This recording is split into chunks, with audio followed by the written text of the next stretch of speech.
लिखने के लिए पेपर भी नहीं था, जिसकी वजह से मुसलमान पहली बार यूरोप से पेपर मंगवाने लगे, जिससे यूरोप में पेपर की प्रोडक्शन आसमान तक चली गई और पहली बार यूरोप के क्रिश्चियंस मुसलमानों से ज्यादा पेपर बनाने लगे।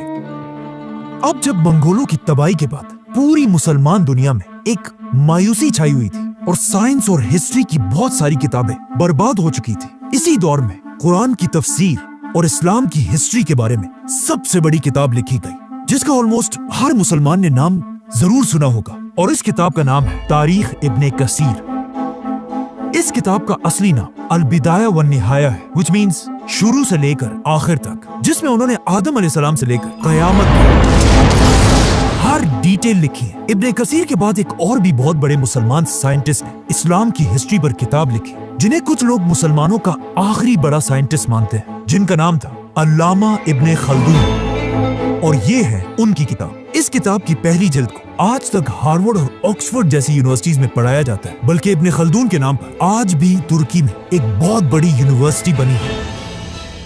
आज कुछ स्कॉलर्स इब्ने खल्दून को मुसलमानों का आखिरी बड़ा स्कॉलर मानते हैं, क्योंकि मंगोलों की तबाही के बाद अब दुनिया में सबसे ज्यादा पेपर मुसलमान ने बल्कि एक यूरोप के क्रिश्चियंस बना रहे थे। और जिस साल इब्ने खल्दून फौत हुए, उसी साल यूरोप में एक आदमी पैदा हुआ, गुटेनबर्ग, जिसने एक ऐसी मशीन इजाद की कि दुनिया को हिला कर रख दिया, प्रिंटिंग प्रेस, जिससे यूरोप में आहिस्ता आहिस्ता मिलियंस ऑफ किताबें लिखी जाने लगी। और ये प्रिंटिंग प्रेस इतना जबरदस्त मशीन था कि पहले जो आदमी दिन में 40 पेजेस लिखा करता था, अब इस प्रिंटिंग प्रेस की मशीन की वजह से वो हर दिन 4000 पेजेस प्रिंट करने लगा, जिससे of course Europe Aahista Aahista मुसलमानों से आगे निकलने लगा। और अब इस प्रिंटिंग प्रेस के दौर में मुसलमानों की दुनिया में एक नई सुपर पावर बन चुकी थी, उस्मानिया सल्तनत।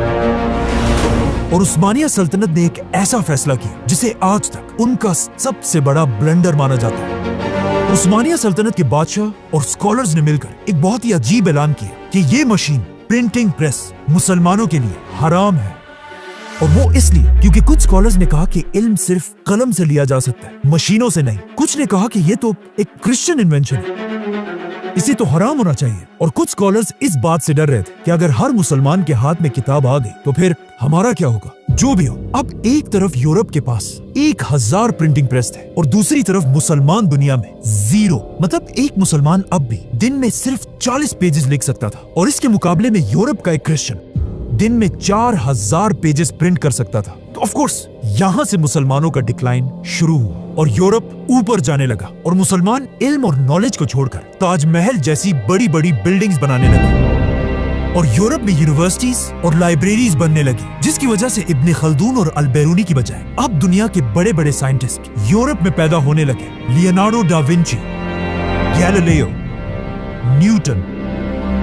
आखिर यूरोप के इस प्रिंटिंग प्रेस के 300 साल बाद उस्मानिया सल्तनत को रियलाइज हुआ कि उन्होंने कितनी बड़ी गलती की है और 300 साल बाद मुसलमानों ने अपना पहला प्रिंटिंग प्रेस बनाया। लेकिन अब बहुत देर हो चुकी थी और आज तक मुसलमान दोबारा यूरोप के सामने अपना सर नहीं उठा सके। सब्सक्राइब।